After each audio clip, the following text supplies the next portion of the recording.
जी। हम अभी कोई कंपाइलर अपने सिस्टम पे यूज़ नहीं करेंगे, बल्कि ये हमारे पास एक फ्री कंपाइलर मौजूद है, onlinegdb.com। ठीक है, onlinegdb.com पे आप जाएंगे तो यहाँ पे आपके पास राइट साइड पे डिफरेंट लैंग्वेजेस हैं। हम कोई भी एक लैंग्वेज सेलेक्ट करेंगे, क्योंकि हमारा काम सी प्लस प्लस में हम अपनी लॉजिक लिख रहे हैं, तो हम कहेंगे जी turbo C plus plus select कर लें। ठीक है, तो हम इसको turbo C plus plus select कर लेते हैं। इसके डिफरेंट आप वर्जन, टर्बो सी प्लस, इसका ये वर्जन चेक करते हैं ये कौन सा है। ओके, हम इसका ये वर्जन भी चेक कर सकते हैं। यहाँ आपके पास डिफरेंट लैंग्वेजेस आ रही हैं, you can see from here. ये language C, C plus plus, C plus plus 14, 17, turbo C, Java, Python, तमाम लैंग्वेजेस हैं। हम कोई भी यहाँ से लैंग्वेज सेलेक्ट करके जो हमारा स्पेसिफिक टास्क है वो हम परफॉर्म कर सकते हैं।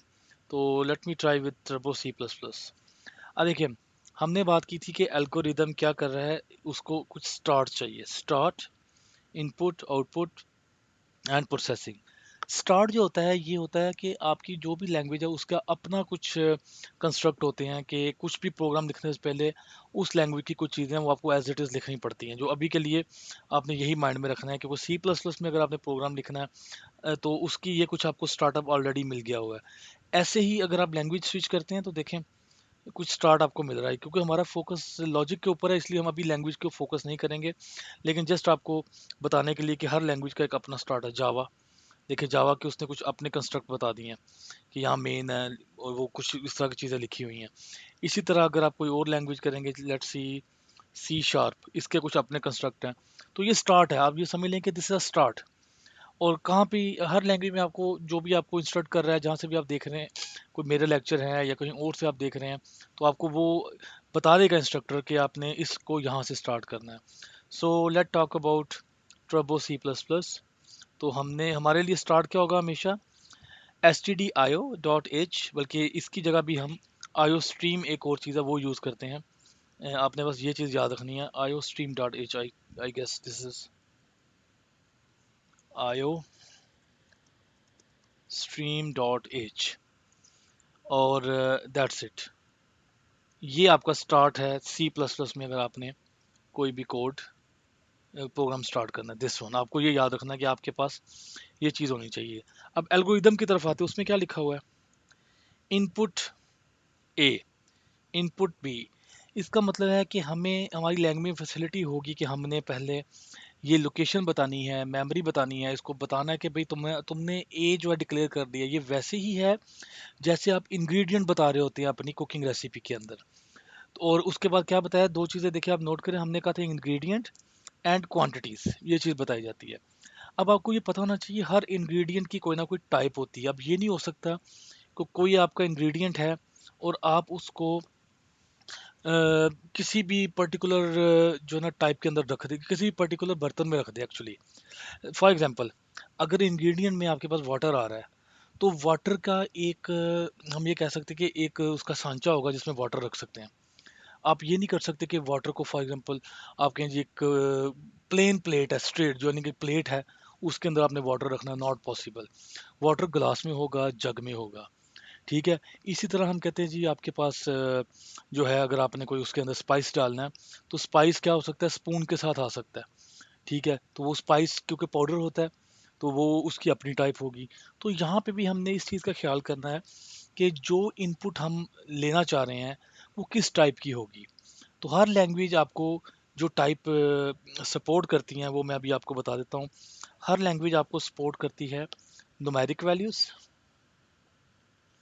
इसके बाद अल्फ़ाबेट, न्यूमेरिक वैल्यू, अल्फ़ाबेट। अब न्यूमेरिक वैल्यू के अंडर भी कुछ वैल्यू आ जाती हैं, जैसे फ्लोटिंग वैल्यू, जैसे आपके ये डेसिमल जिसको आप कहते हैं। ठीक है, तो ये बेसिकली जो होती है ये चीज़ें आपकी हर लैंग्वेज आपको सपोर्ट कर रही होती हैं। तो इनके अंदर फर्दर टाइप है, तो हम अभी फ़िलहाल सिर्फ क्या करेंगे, इनपुट करेंगे न्यूमेरिक वैल्यूज़ को। तो जब हम सी प्लस प्लस की बात करेंगे, तो सी प्लस प्लस में अगर आपने न्यूमेरिक वैल्यू इनपुट करनी है, यानी ये आपने इंग्रेडिएंट यूज़ करना है, तो आप यहाँ आते ही सबसे पहले लिखेंगे उसकी टाइप लिखेंगे। ये इंट उसकी टाइप है, इंटीजर, और वो नाम दे देंगे आप, मैं कहता हूँ जी ए, और सेमी कॉलन लगा देंगे। ठीक है, तो ये आपकी पहली लाइन लिखी गई है जो हमने एल्गोरिदम में लिखा है ये वाला, this is the first line, this one, input A. दूसरी लाइन क्या है, इनपुट बी। हम इसके बगैर नहीं चलेंगे पूरे कोर्स में, एल्गोरिदम लिखेंगे फिर हम इसको कन्वर्ट करेंगे। दूसरी लाइन इनपुट बी। ये अभी हम इनपुट ले नहीं रहे, सिर्फ बता रहे हैं कि ये इंग्रेडिएंट होंगे। तो क्योंकि इंग्रेडिएंट यूज करने से पहले बताने पड़ते हैं कि इंग्रेडिएंट क्या है, तो अब मैं कहता हूँ जी इंट बी। ठीक है, ये एक्चुअली अभी इनपुट नहीं हुआ, अभी ये सिर्फ क्या है, इंग्रेडिएंट बताए गए हैं। ये दो हमने काम कर दिए। अब हमें क्या काम करना है, हमें काम ये करना है कि इस ए में इनपुट करनी है। इस लाइन को कंप्लीट करते हैं कि हमारा जब प्रोग्राम रन हो सबसे पहले क्या करे, हमसे इनपुट ले ले, हमसे वैल्यू ले जो कि ए के अंदर जाके वो अपने पास सेव कर ले। तो लेट्स सी, हम ये कहते हैं कि सी प्लस प्लस में हम इनपुट कैसे लेते हैं, सी इन, ये लिखें और दो बार एंगल लगाएं एंड ए लिख दें सेमी कॉलन। अब ये लाइन क्या करेगी, अब आप बेटर ये है कि अभी से प्रैक्टिस कर लें, ज़रा स्पेस दे दें ताकि ज़रा रीडेबिलिटी आपकी अच्छी हो जाए। ये लाइन क्या करेगी, जस्ट जब भी रन होगी तो कंप्यूटर वेट कर रहा होगा कि आप कोई वैल्यू इसके अंदर इनपुट करें। फिर उसने क्या कहा है, बी में वैल्यू दें, सी इन बी, ये एंगल, सॉरी सी इन एंगल बी सेमी कॉलन। तो ये क्या कर रहा है, अब आप इससे दो इनपुट ले लिए।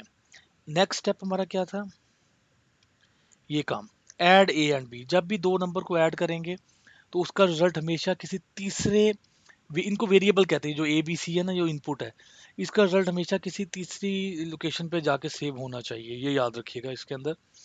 तो एक्चुअली ये हो क्या रहा है कंप्यूटर में, मेमोरी है। आपने ये बताया है, क्योंकि हम लैंग्वेज की डिटेल में नहीं जा रहे इसलिए मैं इसकी डिटेल में आपको अभी नहीं बताऊंगा। आगे चल के हम देखेंगे ये वेरिएबल है, मेमोरी होल्ड करता है, कितनी स्पेस आप दे सकते हैं, वो जब हम प्योर लैंग्वेज को फोकस करेंगे वहाँ पे हम ये चीज़ जो है बताएंगे। अभी सिर्फ एल्गोरिदम को फोकस कर रहे हैं। तो ये कहा जा रहा है, हमने एक डिक्लेरेशन की इंग्रेडिएंट की, वेरिएबल की, ए, एक बी, फिर हमने कहा कि इनपुट ले लो भाई ए में, जो भी हम नंबर वैल्यू डालेंगे ए में जाएगी, फिर हमने कहा कि जी बी में। नेक्स्ट स्टेप क्या है, ए प्लस बी।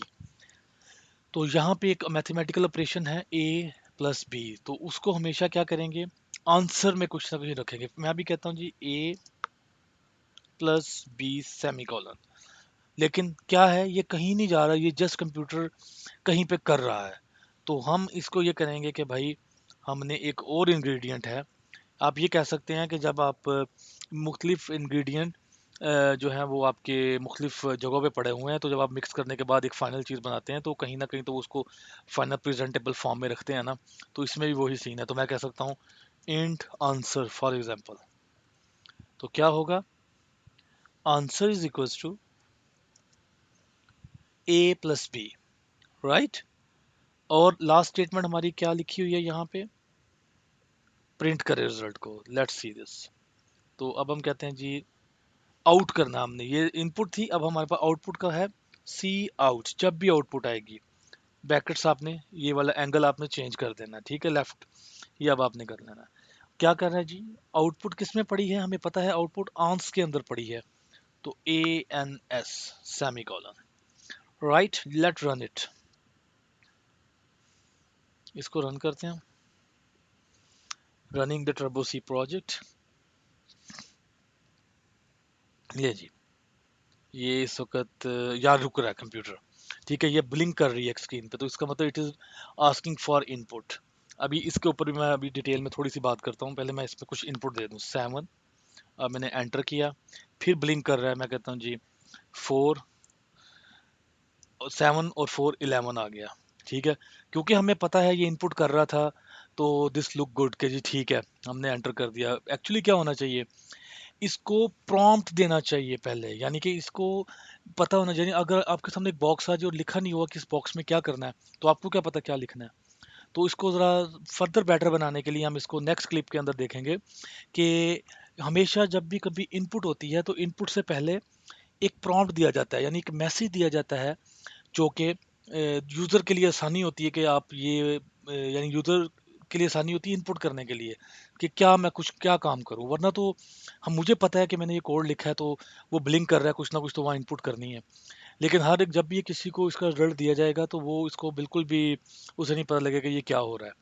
तो नेक्स्ट क्लिप में हम देखते हैं, इसको फर्दर एनहांस करते हैं, अपने पहले एल्गोरिदम को एनहांस करेंगे, फिर हम इस चीज़ को एनहांस करेंगे कि हम कैसे दो नंबर्स को इनपुट करें। और उसके बाद वो पहले पूछे हमसे कि जी आप पहला नंबर इनपुट करें, दूसरा नंबर इनपुट करें, तो ये आपका सम आ गया। तो नेक्स्ट क्लिप में हम ये चीज़ देखते हैं।